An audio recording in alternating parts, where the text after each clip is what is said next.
Vrai? Oui. Ouais. Marc-André Ouellet, contente qu'on se voit parce qu'on ne se Salut. connaissait pas Jusqu'à récemment. jusqu'à là. très Ouais. récemment. Ouais. Moi, comment ça s'est passé? J'étais chez nous en train de cuisiner. J'écoutais la radio. Tu passes en entrevue.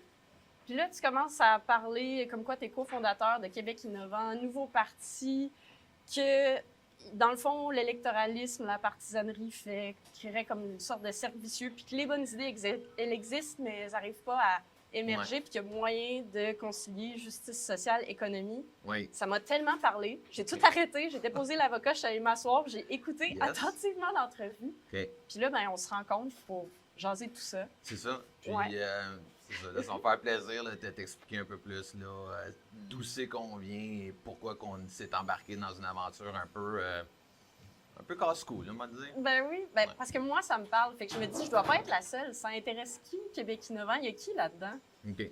Bien, à la base, OK, nous, on est des citoyens qui se sont impliqués pendant plusieurs années. OK, dans des mouvements. Moi, j'ai coécrit un ouvrage qui s'appelle Raviver la démocratie. Il y a d'autres gens dans Québec innovant qui ont coécrit sur l'éducation, sur le système de santé. Puis, tu sais, au fil des années, on a parlé avec des anciens élus, puis de différentes couleurs politiques, puis aussi des experts dans plein de domaines, puis qui nous racontaient les deux leur frustration face au système politique. Parce que c'est pas les bonnes idées qui manquent au Québec, c'est pas les gens de talent ni de cœur, mais il y a un sérieux problème d'exécution. Puis là-dedans, même, tu sais, sans rentrer trop dans les détails là, sur un exemple, mais tu sais, il y avait quelqu'un en santé, il disait, écoute, Marc-André, ça doit faire 30 ans que je parle à des hauts fonctionnaires, des élus, des ministres, puis on dirait que ça rentre dans une oreille, puis ça sort de l'autre, puis des affaires évidentes qui sont encore plus criantes aujourd'hui. Fait que, à quoi j'en venir, c'est que nous, on s'est dit, OK, tu as des partis traditionnels, tu as des ouvrages qui traitent d'un paquet d'enjeux complexes, puis tu as aussi des experts de talent à tous les niveaux, mais ça avance pas.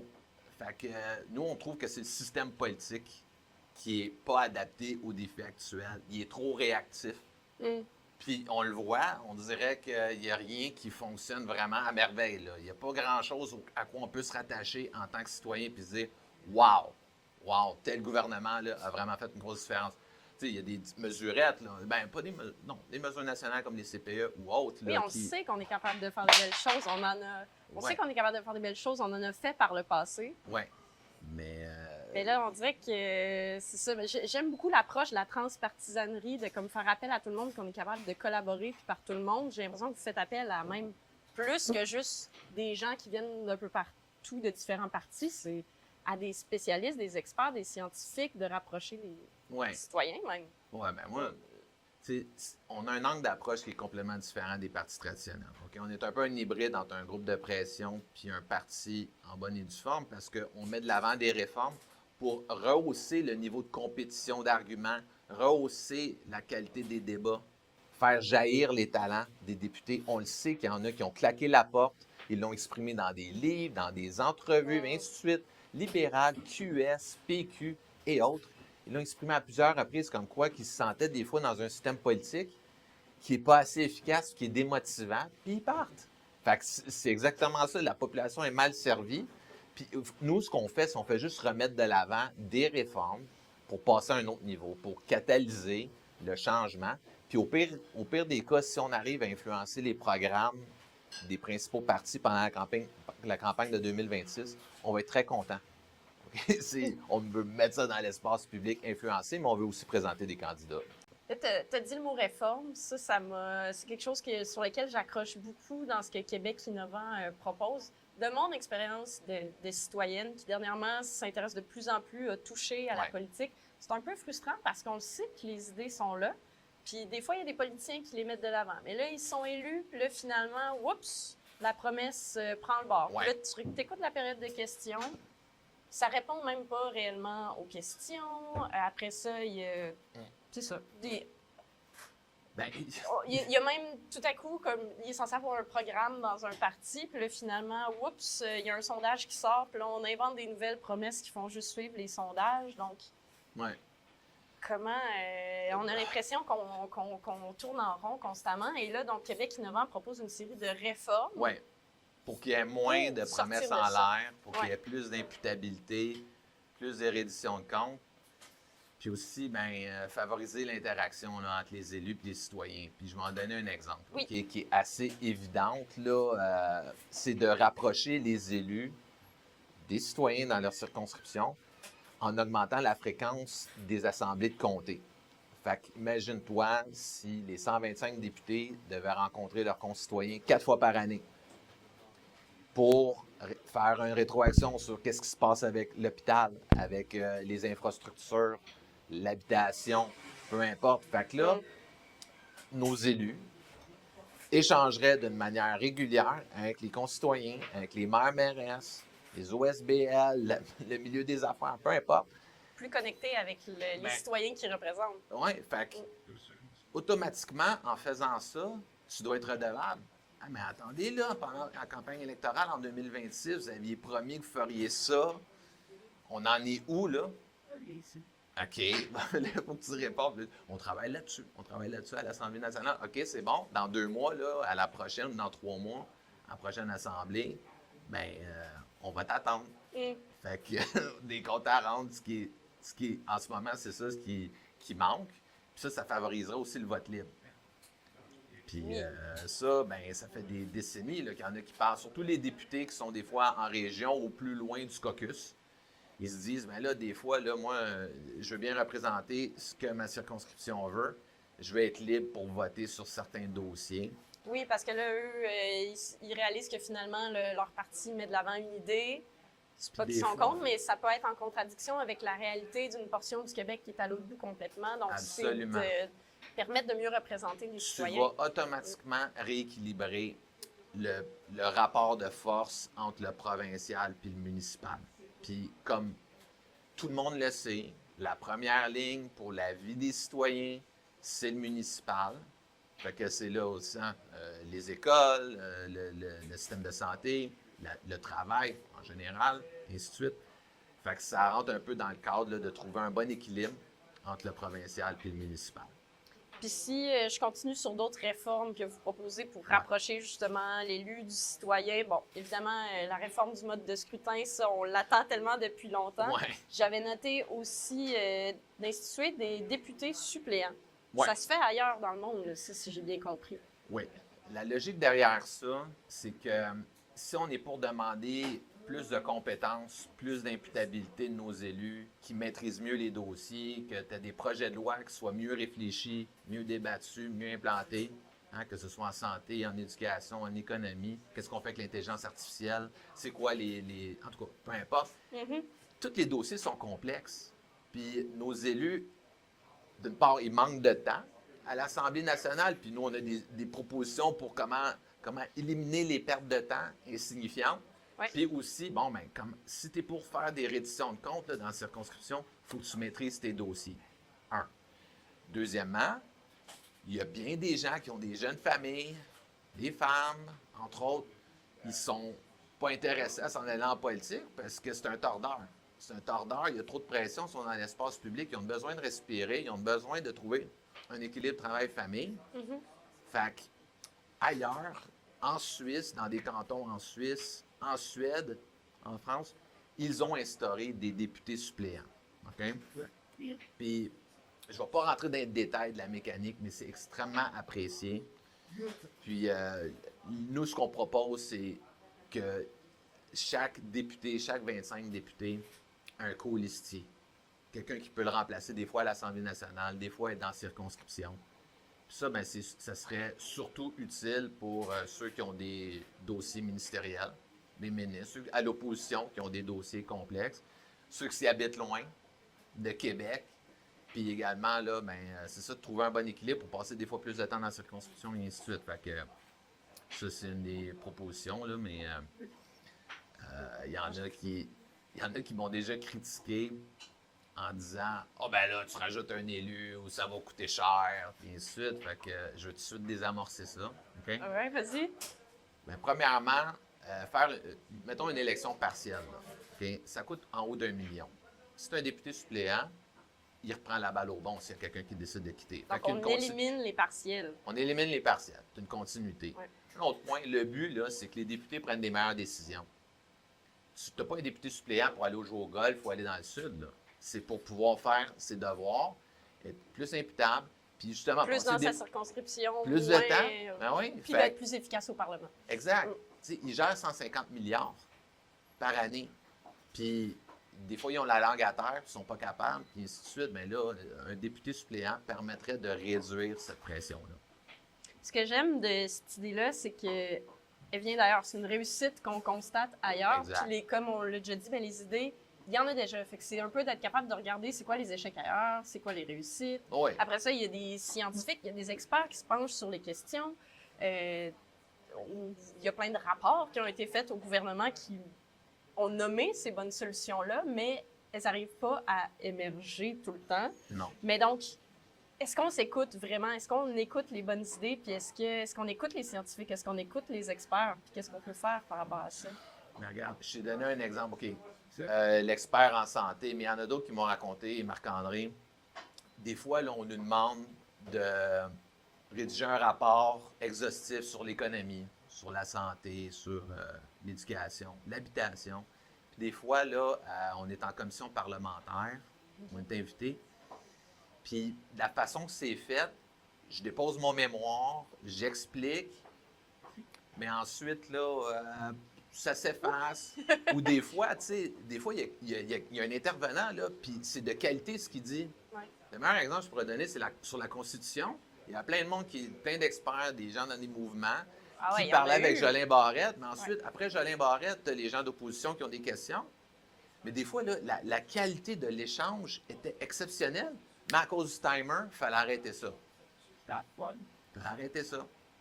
Puis, fait que des fois, ce serait de voir comment que tu peux ajuster le temps pour pouvoir aller au fond des choses. Là, tu l'as, l'expert. Il a déposé le mémoire. Non, non, non, on va rajouter 15 minutes.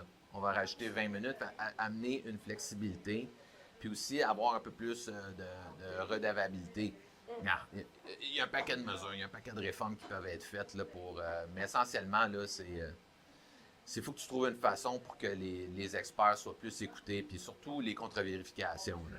Je pense qu'il y a beaucoup d'enjeux aussi qui sont souvent trop politisés, ce qui fait en sorte qu'on perd la vraie information qui se cache derrière. Oui.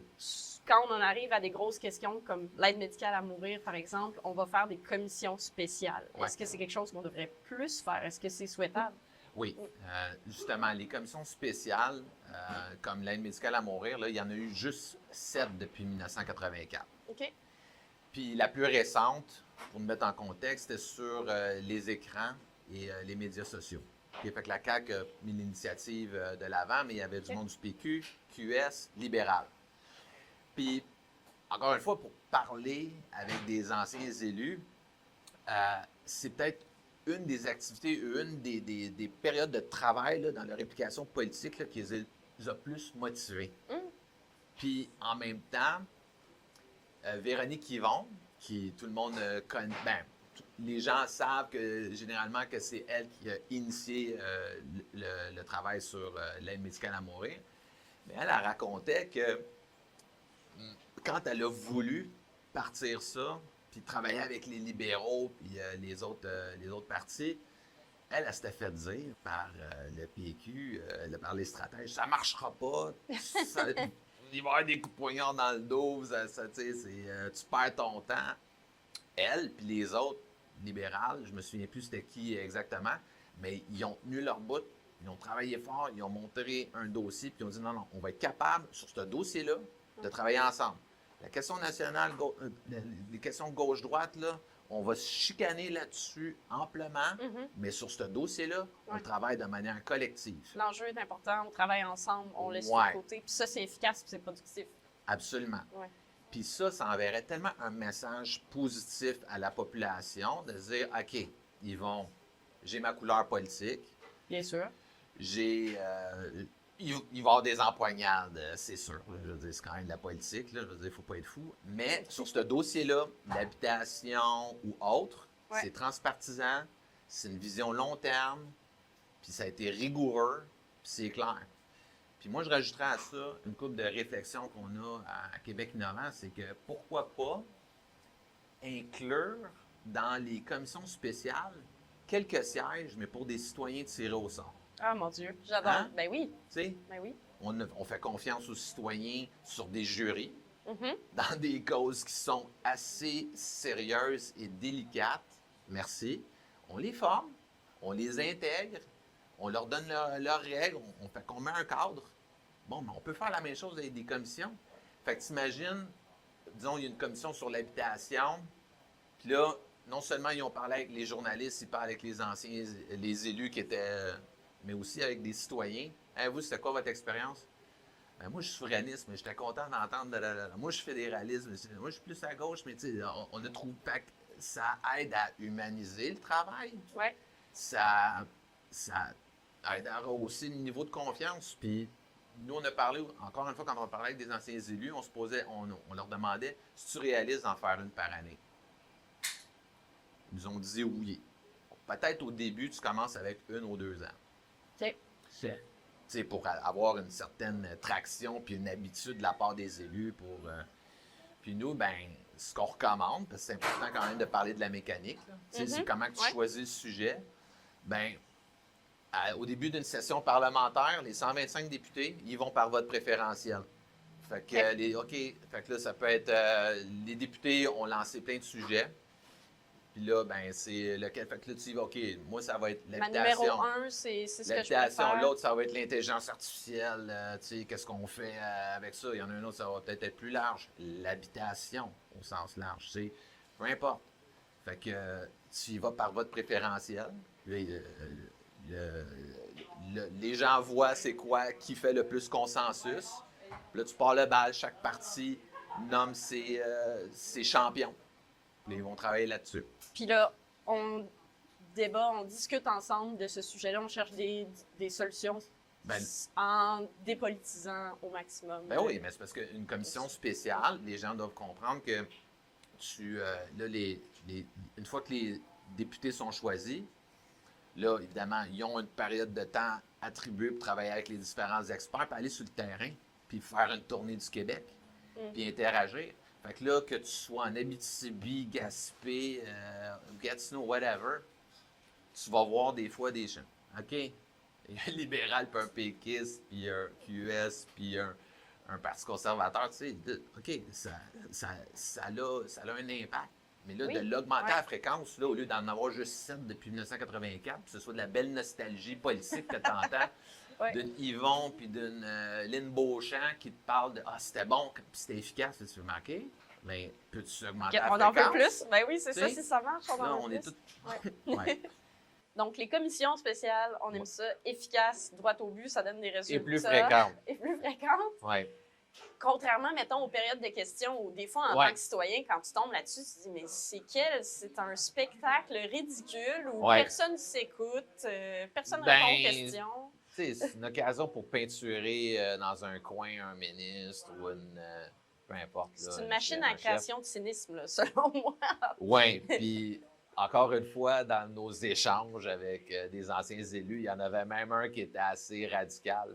Lui, il a dit, moi, là, je t'éliminerais ça complètement comme l'Allemagne. Oui, carrément. Là, je trouvais qu'il était un peu radical. Puis ça, c'est un ancien président de l'Assemblée nationale. OK. Rien de moins. Je ne vais pas nommer de nom parce qu'à ce moment-là, il ne savait pas qu'on allait créer un parti là, ou qu'on était proche de le faire. Là. Fait que, tu sais, c'est dans le cadre de mes réflexions là, avant. Là. Mais peu importe. Ben, il y en a qui proposeraient carrément de l'éliminer. Mais on peut peut-être le réformer. Ben, on ne voulait pas aller aussi raide que ça. Nous, on trouvait qu'au contraire, il y a une opportunité, justement, à faire rehausser la qualité du débat. Okay? Fait que voici un peu ce qu'on propose. Puis il y a des éléments qu'on ne réinvente pas la roue, là. Okay.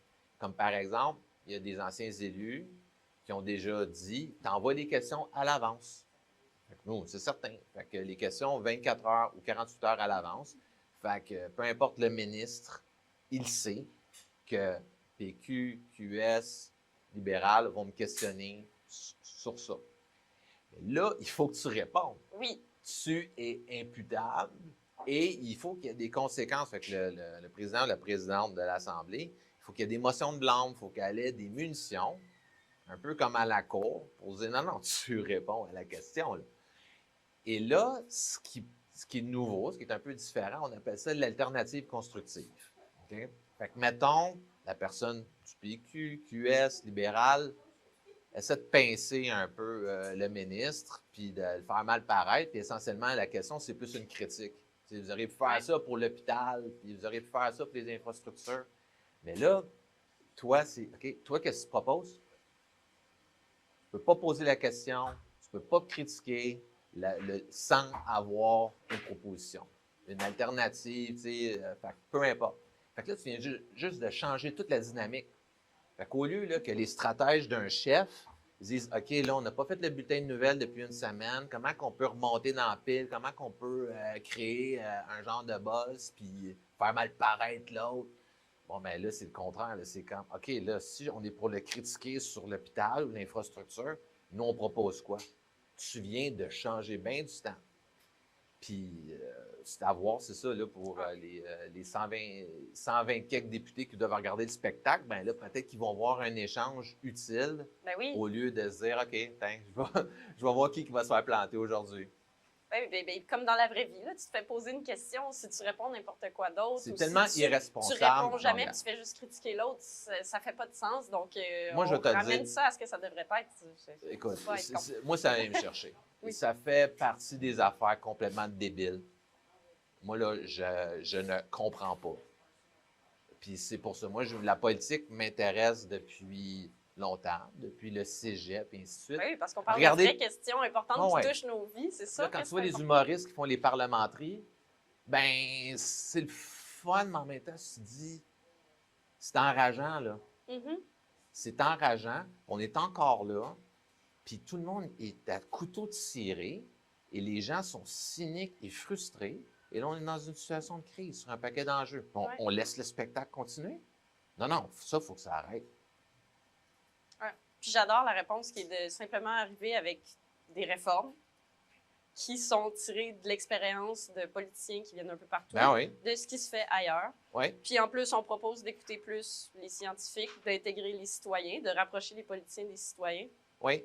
Je comprends pas comment on peut être contre. Mais comme, bon. Ben, c'est ça. Hein, ça fait tarte aux pommes, là, mais tu sais, je peux pas croire qu'un jour, il va pas avoir un chef d'un parti qui va dire, OK, ça fait du sens. Puis si, à court terme, là, on peut, justement, influencer l'espace public pour dire, on peut-tu, cette réforme-là et autres, les exécuter, pas juste en jaser. Là. Et tout ça, c'est pour permettre d'arriver, finalement, avec les vrais changements que tout le monde espère en éducation, en santé, en économie, en environnement. Donc, parlons-en, tant qu'à être là, parce que c'est bien beau les réformes, mais autre chose. Ça serait quoi, mettons, la priorité? Est-ce qu'il y a un sujet en particulier là, chez Québec innovant? Ben écoute, on peut y aller par sujet, là, je veux dire par thème, parce que... Éducation, je sais pas. Ben c'est ça, tu sais, les 4 principaux piliers, là, c'est éducation, santé, économie, environnement. Tu sais, il y a un paquet de dossiers, mais si on parle de solidifier la structure, là, bon.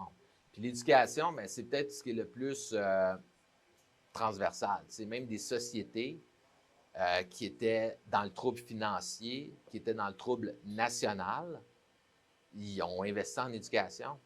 Que ce soit la Corée du Sud, la Pologne, un paquet de pays. Fait que moi des fois, là, moi, quand la CAQ a coupé en éducation en juin 2025, j'étais pas juste enragé, là, je capotais.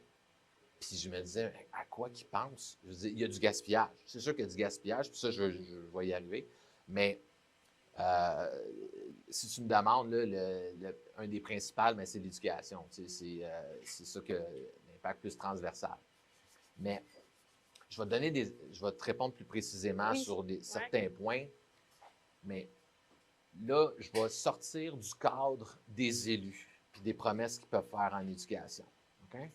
Parce que tu n'as pas juste le ministre de l'Éducation, et Dieu sait qu'il y en a eu plusieurs dans les dernières décennies.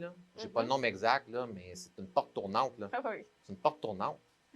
Fait que là, le temps que tu maîtrises les dossiers, tu il te remplace. Puis là, tu as toutes les parties prenantes, les centrales syndicales, les groupes de parents, les chercheurs, les experts dans le domaine. Ils disent, Caroline, il va falloir que je répète la même affaire, et ainsi de suite. Mais en même temps, nous, un problème qu'on constate pour avoir parlé avec des experts, c'est qu'on a un sérieux problème au niveau des institutions et des groupes d'intérêt. Quand on Même en parlait, éducation?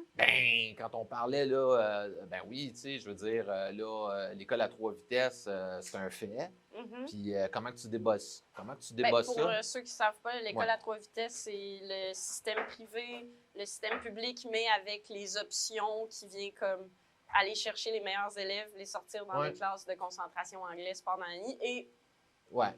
l'éducation publique, où tu as comme tous ceux qui se sont pas fait choisir, c'est Ouais. ça, les 3 vitesses. Ouais. Fait que, tu sais, t'as ça d'une part.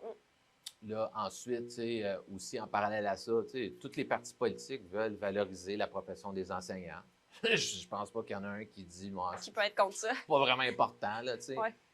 Bonne chance, tu sais. Fait, mais, tu sais, on entend beaucoup que ça prend une commission parent 2.0. OK?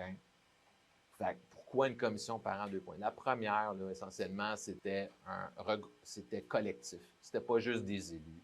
C'était des experts, puis c'était équilibré, puis tu avais des groupes de citoyens. Puis là, ça en prend une deuxième, puis QS en a parlé, le PQ, les autres partis, je ne sais pas trop où est-ce qu'ils se positionnent encore, mais ça prend un coup de barre en éducation. Et nous, tout ce que je rajoute à ce que ça prend comme commission parent 2.0, c'est pas juste, il faut qu'on se parle, c'est sont où les nœuds?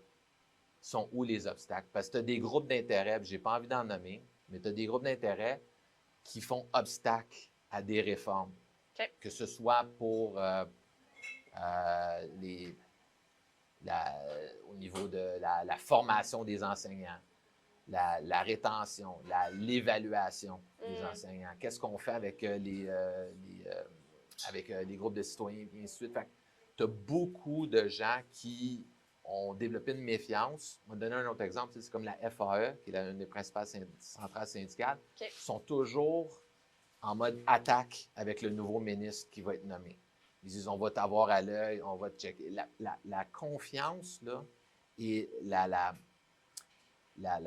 confiance, Tout la le monde est méfiance contre que tout le monde, soudra, ça. ouais, Ouais. il faut que tu casses ça. Ben oui, en Puis- éducation en plus. Qu'est-ce Ben- que ça enseigne? Oui.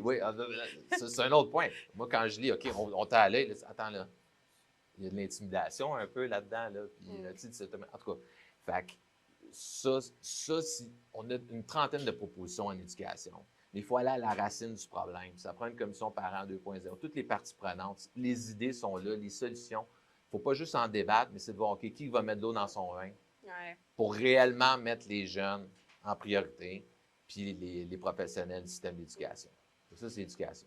Il y a plein de choses que tu as dit là-dedans que je voyais le parallèle parfait avec la santé, où là, comme c'est des portes tournantes, puis là, il y a quelqu'un, un nouveau ministre qui arrive, puis là, il défait ce que l'autre d'avant a fait. On veut Puis là, dire ça de tous les finalement, c'est ministères.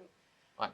C'est tellement pas productif. Qu'est-ce qu'on peut imaginer pour le système de santé? Qu'est-ce qui ferait la différence? Bien, écoute, encore une fois, pour la santé, on a un paquet de propositions, mais celle qui est peut-être la plus importante pour nous, c'est qu'il faut vraiment investir davantage en prévention. Puis on a vu que le gouvernement, là, il a emboîté le pas là-dessus, mais plus de budget en prévention.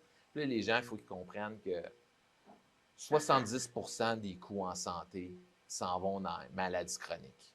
Autant de diabète, Alzheimer que santé mentale. On a une assurance maladie, ou en tout cas, le système prend soin de toi. Un coup, tu es malade. Un coup qui est trop tard. Oui, entre autres. Fait que, tu sais, le meilleur investissement, c'est la prévention. Fait que nous, on a différentes propositions qui vont aller de autant, tu sais, des incitatifs fiscaux pour aller pour le gym. OK, ça peut être un incitatif fiscal ou autre, mais aussi à nutritionniste, kinésiologue. Je ne vais pas rentrer dans les détails, là, mais essentiellement, il faut s'attaquer à ça parce que avec une population vieillissante, avec des jeunes qui ont de plus en plus des maladies chroniques, les enjeux de santé mentale sont quasiment au même niveau ou interreliés avec la santé physique. Je veux dire, on ne s'en sortira pas, là. Fait énormément sur la prévention, l'éducation, puis créer un partenariat entre les professionnels de santé puis les citoyens. Puis ça, ben, je veux dire, oui, c'est la santé, mais c'est le bien-être en général qui touche à toutes les autres sphères de la vie. Puis je sais qu'il y a d'autres pays qui mettent beaucoup plus l'emphase sur le bien-être en général de leurs citoyens. Ça semble porter fruit. C'est clair. C'est ça qu'au niveau de repenser les milieux de vie, c'est quoi les meilleures pratiques qu'il y a au Québec, au monde? Nous, on a un projet un peu éclectique, mais je vais te le partager, Ben là, oui. mais c'est parce que ça s'appelle un peu comme Mission Zone Bleue pour le Québec. Fait que, c'est quoi les zones bleues? Ben, il y en a 7 à l'échelle planétaire où est-ce que il y a les gens ont, les experts ont investigué auprès de la population. C'est quoi qui se passe? Bon, ben, la socialisation, ils marchent plus, les services de proximité, puis ainsi de suite. Fait que, Ça, c'est comme les îles où le monde, ils vivent super vieux. oui, Est-ce que ben c'est... ouais, mais OK. t'en as une au Costa Rica, il y en a une aux C'est pas États-Unis. juste des îles, je suis désolée. Non, non, non. Ben, Costa Rica, il y en a une aux États-Unis, il y en a une en Europe, j'oublie quel pays, puis en Asie, là, sont Ouais, forts là-dessus. oui. Mais c'est juste de voir, OK, qu'est-ce qui se fait de bien ici? Qu'est-ce qui se fait ailleurs? Qu'est-ce qui peut être transposé? De le partager aux gens, de permettre par des règles, et ainsi de suite, de stimuler le changement de paradigme au niveau saines habitudes de vie, milieu de vie qui font du sens, puis progressivement, là, avoir comme un indicateur sur le bien-être, et Ben ainsi de oui, suite, il puis y a... aller vers un Québec zone bleue. Là, c'est sûr que court terme, là, beau contrat, mais tu y vas une étape à la fois. Là. C'est tellement important, il y a même de plus en plus de pays qui incluent dans le fameux PIB, là. Ouais. Il y a maintenant des gens qui incluent le bien-être dans le Oui. PIB, comme Et quoi on c'est pas l'a mis. juste... Non. Ah, Et on l'a mis dans ben, notre parle-moi essai. ça, Ouais. vas-y. Ben, la Nouvelle-Zélande, c'est un bon exemple où est-ce qu'eux, il y a un indice du bien-être qui est calculé dans le PIB. Fait que, parce que c'est ça l'affaire, ce qui est complètement débile. Tu peux mesurer la performance économique d'une nation, mais en même temps, ton PIB ne va pas voir que c'est en train de s'éroder là, au niveau social, le coût de la vie. On est en train de perdre du monde, là, puis c'est grave, ça s'amplifie. Fait que, il faut que tu le mesures avec moderne pour s'assurer justement là, que la société est capable d'avancer intelligemment. Puis c'est ça, le bien-être, là, c'est rendu tellement important. Là. Ben oui, puis là, ça me fait réaliser, moi, je te pose les questions comme parlons d'éducation, ensuite parlons de santé, mais il n'y a aucun de ces sujets-là qui est comme un silo, tout est séparé, tout est entremêlé. Comme là, on parle de comme la santé qui fait un peu partie de l'économie. L'environnement est souvent nommé comme un enjeu qui est très proche des municipalités. Ouais. Est-ce qu'on pourrait, je sais pas, donner plus pas nécessairement de liberté, mais on entend souvent que les municipalités ont les mains liées, alors que ce serait comme un super outil pour aider sur des enjeux environnementaux, entre autres. Oui. Une de nos priorités également, c'est de donner plus de liberté aux municipalités. Puis, pour venir à la proposition de réforme des assemblées, augmenter la fréquence des assemblées de comté, là, tu es en interaction plus régulière avec le municipal. Mais il faut écouter davantage le livre blanc là, de l'UMQ, l'Union des municipalités du Québec. Il commence déjà à être vieux, d'ailleurs. Oui, je le sais, mais j'en parlais avec justement du monde qui était dans le milieu municipal. Puis je dis, c'est encore d'actualité, ça? Il dit, c'est pas mal. Il dit, oh, oui. Je dis, il y a encore le gros, la viande de ce qui est ressorti de là. C'est encore pertinent. Puis c'est ça, tu sais, décentraliser le pouvoir, donner plus aux municipalités, maires, là, la capacité là, pour répondre. Mais il faut trouver un bon équilibre, parce que des fois, là, il y a des municipalités, là, je veux dire, ils ont besoin d'un coup de pied. Oui, il n'y a rien de parfait nulle part. Ouais. Ça ne le sera jamais, mais Ouais. à un moment donné, si on connaît des bonnes solutions. Ben, c'est qu'on parle de rapprocher par des assemblées, ça me fait beaucoup penser au concept des conseils de quartier qu'il y a dans certaines grosses villes, où c'est une assemblée constituée de citoyens, puis l'élu municipal vient, puis c'est là qui est comme ça qui peut être au fait de ce qui se passe, puis que les citoyens peuvent donner des propositions. Mais là, j'entends un petit peu la même chose. Puis, juste au palier d'au-dessus. Oui, puis l'angle d'approche à la question de l'environnement, c'est justement la réalité des gens au niveau des milieux de vie.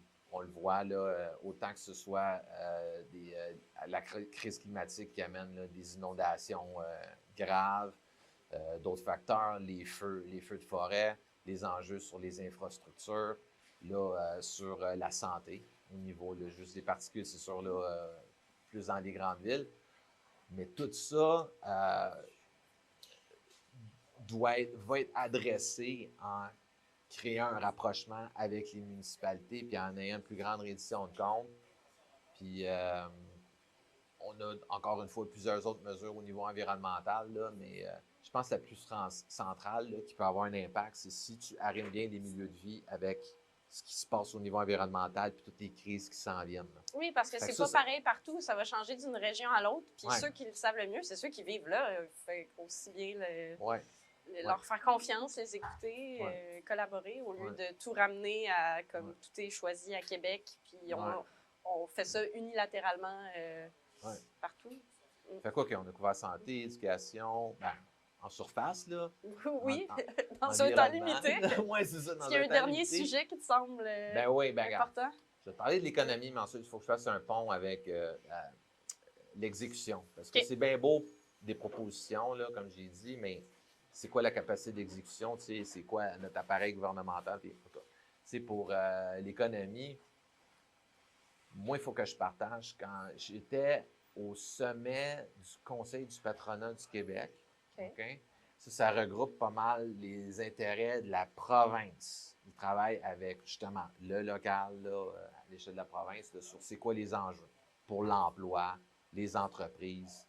Puis, à cause du problème démographique qu'on connaît depuis si longtemps.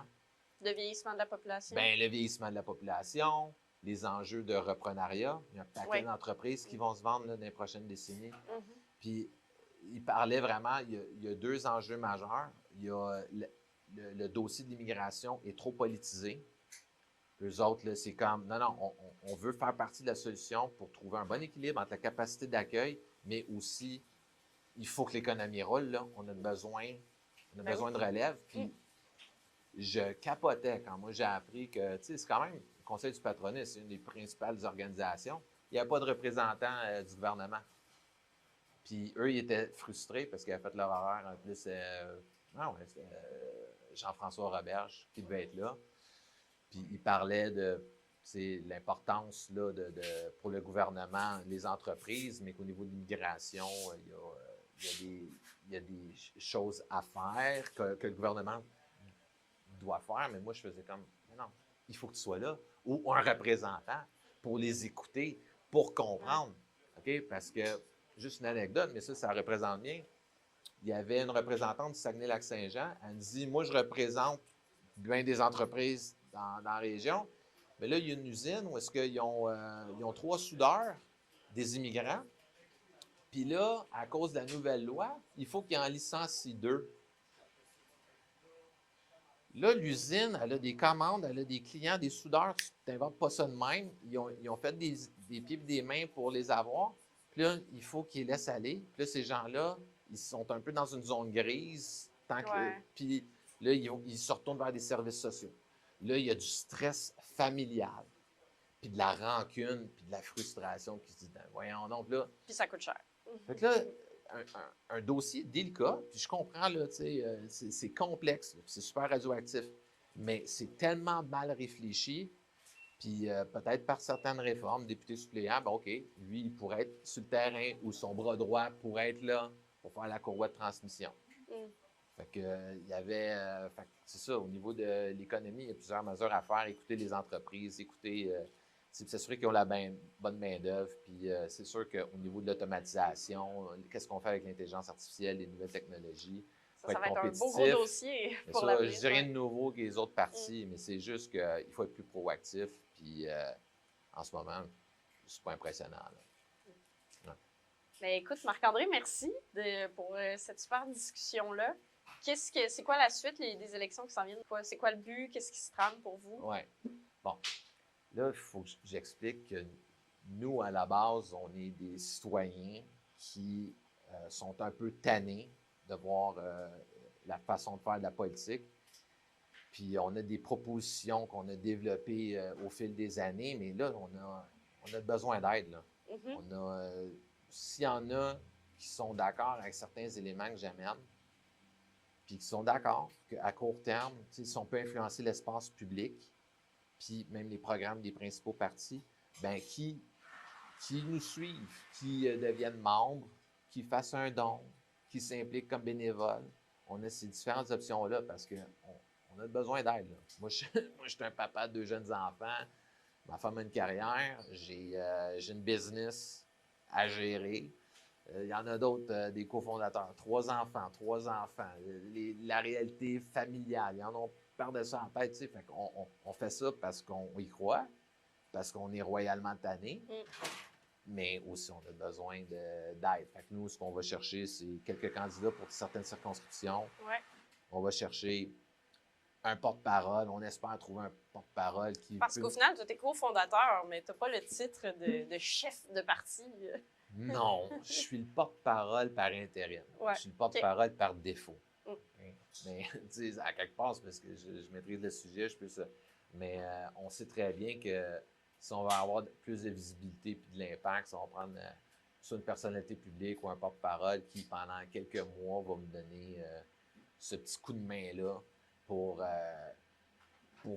brasser la cage. Le statu quo est inacceptable, puis sinon, on va continuer à être cynique puis à se polariser.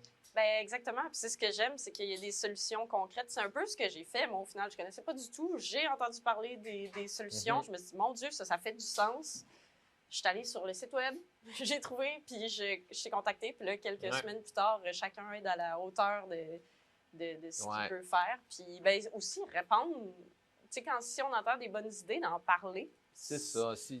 Merci beaucoup, Michel, parce que c'est ça, toi, t'as par tes propres initiatives, t'as réussi là, à avoir une certaine visibilité. Puis c'est ça le but, là, c'est que ça fasse des petits, on sème des graines. Puis nous, c'est un marathon. Là, on est pressé, mais en même temps, on est réaliste pour dire on va y aller étape par étape. Ben oui, ben puis merci de l'implication. C'est ça qu'il faut, c'est ça qui fait une belle société, des citoyens qui font comme ça n'a pas de bon sens, ben moi j'ai des idées, let's go, je le fais. Ah ouais, si je peux te dire. Chapeau. Ouais, merci.